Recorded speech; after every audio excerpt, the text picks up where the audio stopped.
RS brothers లో ఆషాఢం KG sale మళ్ళీ మొదలైంది. మరెన్నో క్రేజీ ఆఫర్స్ ఖైదీ చేయండి ఆర్ఎస్ బ్రదర్స్. రెడీయా? రెడీ.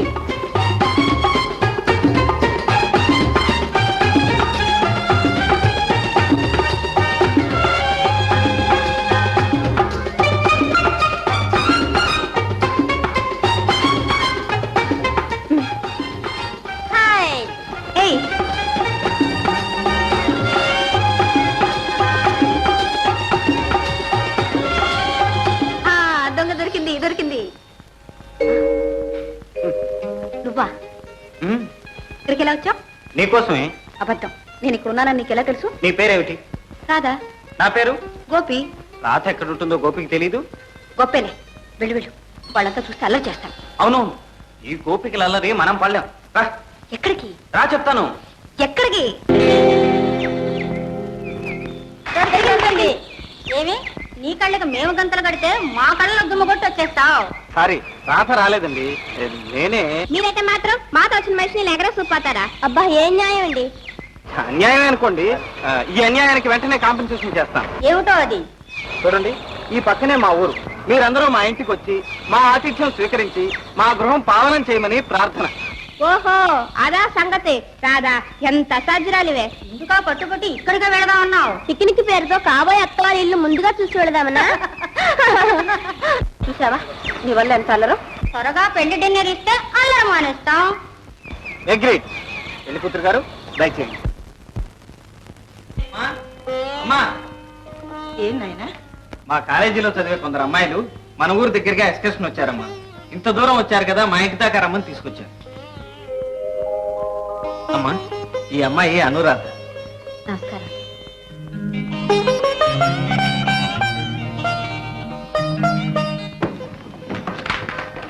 అమ్మా, ఈ అమ్మాయి విజయ, రాణి, లత, మీనా, జయ, లలిత, భవాని. చూసావమ్మా, అందరూ సేవటపాకాయలు చుచ్చుబుడ్లు. పాపు మీ అబ్బాయి మాత్రం వచ్చి చూస్తా పక్క. ఒక క్షణం కూర్చోండి, కాఫీ పలహారం తీసుకొస్తాను. ఎందుకండి మీరు అలా కూర్చోండి, మేము చేసేస్తాం. కరెక్ట్. మా అమ్మ పాతకాలం మనిషి. మీ కొత్త వంటలు మా అమ్మ రుచి చూడాలి, అందుకని మీరే చేయండి. అలా అన్నారు, బాగుంది. పలహారం ఏమిటి? వంటే చేసేస్తాం. వంటిల్లు ఎక్కడ? ఇటు. అదండి. గోపి, ఎవర్రా అనురాధ? మా కాలేజీలో చదువుతుందమ్మా. ఏమ్మా? ఏమీ లేదు. ఆ అమ్మాయిని చూస్తూ ఉంటే నాకు అదోలా అనిపిస్తోంది. ఎక్కడో పరిచయం ముఖంలాగా, ఎంతో ఆత్మీయాన్ని చూసినట్లు అనిపిస్తోంది.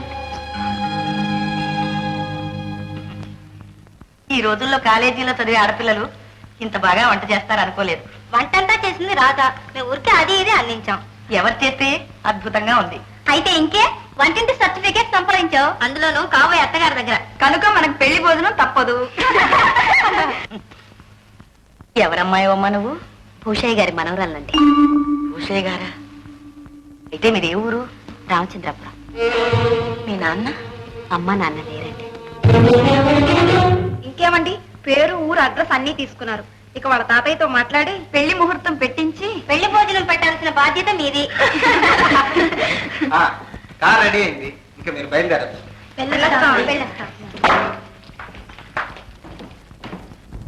అమ్మా, ఇప్పుడు చెప్పమ్మా, ఎలా ఉంది నీకు కాబోయే కోడలు? ఆ అమ్మాయికి ఏమిరా? అయితే నీకు నచ్చినట్టేనా?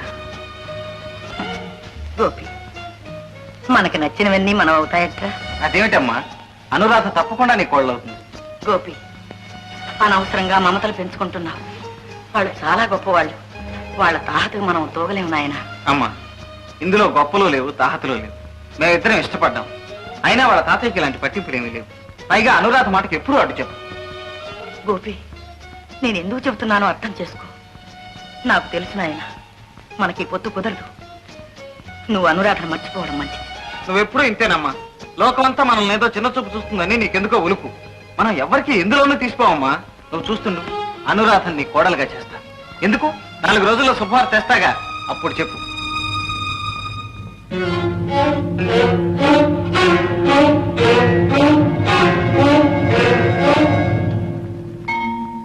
పరమేశ్వర. దేవి గారు, నేను ఇంకా దేవిని కాలేదు. అదే ఎప్పుడవుతారు అని. శ్రీ గోపి గారు ఎప్పుడు తలుచుకుంటే అప్పుడు. కాలేజీ వదిలేసి సంవత్సరం అయింది. ఈ సంవత్సరం రోజులుగా తలుచుకుంటూనే ఉన్నాను. తమ చుట్టూ తిరుగుతూనే ఉన్నాను. అయ్యో పాపం, చాలా శ్రమ పడ్డారు. ఆ శ్రమకేం కానీ మా అమ్మ కూడా కోడలను చూసుకుని ఎంతో మురిసిపోయింది. కానీ అని ఏమిటి? ఇంత గొప్పింటి పిల్ల ఈ పేదవాణ్ణి చేసుకుంటుందా అని. ఓ, మీ అమ్మగారికి అనుమానం వచ్చింది. న్యాయమేగా. న్యాయం లేదు, ఏం లేదు. చూడు గోపి, ఇంతకాలం ఒక ఊళ్ళోనే ఉంటున్నాం, రోజు కలుసుకుంటూనే ఉన్నాం. ఇప్పుడు నువ్వు ఒక చోటికి నేను ఒక చోటికి వెళ్ళిపోతున్నావంటే విరహం అంటే ఏమిటో తెలుస్తుంది కదా. కాదు, ప్రేమ అంటే ఏమిటో తెలుస్తుంది. Very good. అయితే మన ప్రేమ స్ట్రైట్ గా పెళ్లి దాకా పెడుతుంది అన్నమాట. తప్పకుండా. మీ అమ్మగారు అనుమానించినట్టు ఆస్తులు అంతస్తులు మనకు అడ్డురావు. మా తాతయ్య అలాంటి వారు కారు. ఊరికి వెళ్ళగానే నీ సంగతి అంతా చెప్పి ఉత్తరం రాస్తాను. నువ్వు ఒకసారి వచ్చావంటే అన్ని సెటిల్ చేసుకోవచ్చు. రాధా, ట్రైనింగ్ టైం అవుతుంది, వెళ్దామా? సరే పదం పద.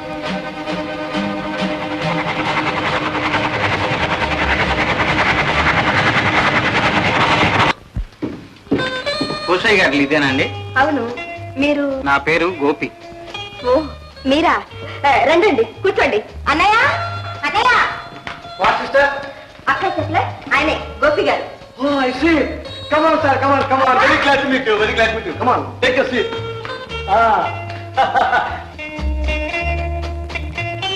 ఏమిటండి అలా చూస్తున్నారు? ఏం లేదు, నాగరికతలో మీరు చాలా ముందడుగు వేశారు. ఆ మాట మా తాతయ్య అంటే నేను ఎంతో సంతోషించామండి. వచ్చేసరే. వా సిస్టర్, నువ్వు ఉత్తరం రాయటం ఆయన రాకపోవటం నా. మా తమ్ముడు మోహన్. అక్క, తాత ఇస్తున్నారు.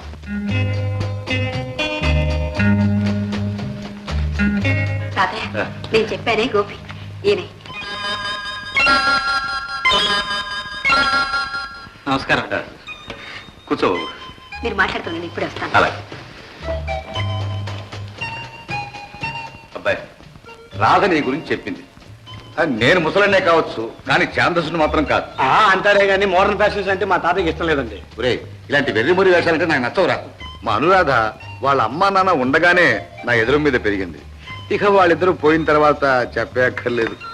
నెత్తి మీద పెరిగింది. నెత్తి మీద పెరిగింది నువ్వురా, అందుకే ఇలా తయారయ్యావు. అదృష్టవశాత్తు ఈ అవలక్షణాలు ఆడపిల్లలకు రాలేదు. విన్నావా అబ్బాయి? అందుకని రాధ తనకు నచ్చినతని పెళ్లి చేసుకోవడంలో నాకు ఏ అభ్యంతరము లేదు.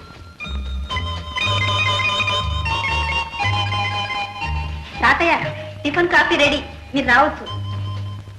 మేము రెడీ. ఏమబ్బాయి, అడిగితే అతకదంటారు, నీకు అలాంటి అభ్యంతరం ఏమైనా? Very good.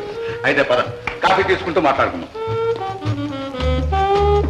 రా బాబు, రా కూర్చో. కూర్చోండమ్మా, మీరు కూర్చోండి. అబ్బాయి, అంతా బాగానే ఉంది. మనం సరే అనుకున్నాం, కానీ మీ అమ్మా నాన్నతో కూడా. మా నాన్నగారు లేరండి, అమ్మ మాత్రం. వాళ్ళ అమ్మగారు చాలా మంచివారు తాతయ్య. నీకెలా తెలుసమ్మా? మా కాలేజ్ గర్ల్స్ కొందరం వాళ్ళ ఊరి దగ్గరికి ఎక్స్కర్షన్ వెళ్ళాం. అప్పుడు మమ్మల్ని అందరినీ వాళ్ళ ఇంటికి తీసుకెళ్లారు. నేనంటే వాళ్ళ అమ్మగారికి చాలా ఇష్టం. అప్పుడు అప్పుడే అత్తగారిని కూడా మంచి చేసుకున్నాం అన్నమాట. Very good. యూత్ అన్న తర్వాత అలా డాషింగ్ గా ఉండాలి. ఇంత ప్రోగ్రెస్ అయిన తర్వాత మీరు రిజిస్టర్ మ్యారేజ్ చేసుకుని ఉండాలి సార్. రే, ఆ ఘనకార్యం నువ్వు చేద్దు గానీ నోరు మూసుకో. అమ్మాయి అరుణా, వాడిని బయట తీసుకెళ్ళు.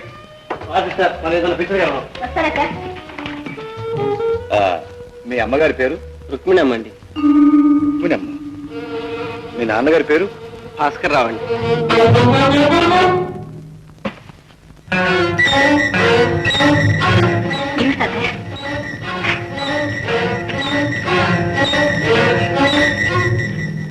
తండ్రి హంతకుడు. గారు, అంతకన్నా ఎక్కువ నన్ను మాట్లాడించు. వెళ్ళు. అవునో కాదో తెలుసుకోవాలంటే వెళ్ళి మీ అమ్మనడు. నీతి నిజాయితీ కలిగిందైతే కనీసం నీకైనా నిజం చెప్పు. వెళ్ళు, వెళ్ళి ఇక్కడి నుంచే.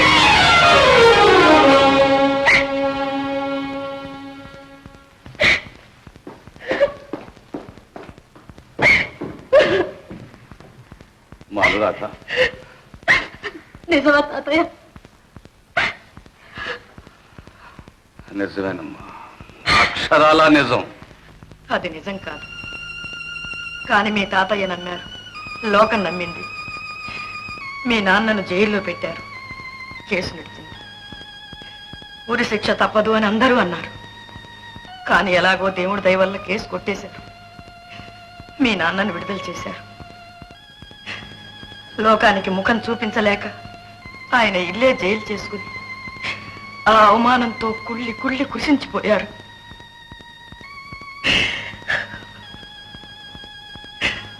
అది ఆఖరి రోజు నన్ను దగ్గరికి పిలిచి, నేను హంతకుణ్ణి కాను, నువ్వైనా నమ్ముతావా అని అడిగారు. నమ్ముతానండి, నమ్ముతాను, దేవుడే వచ్చి కాదన్నా నమ్ముతానండి అన్నాను. రుజువు చేయలేనంత మాత్రాన నిజం నిజం కాకపోతుందా? ఈ నిజం నీకైనా తెలుసుండని అని ఈ ఫోటో ఇచ్చారు.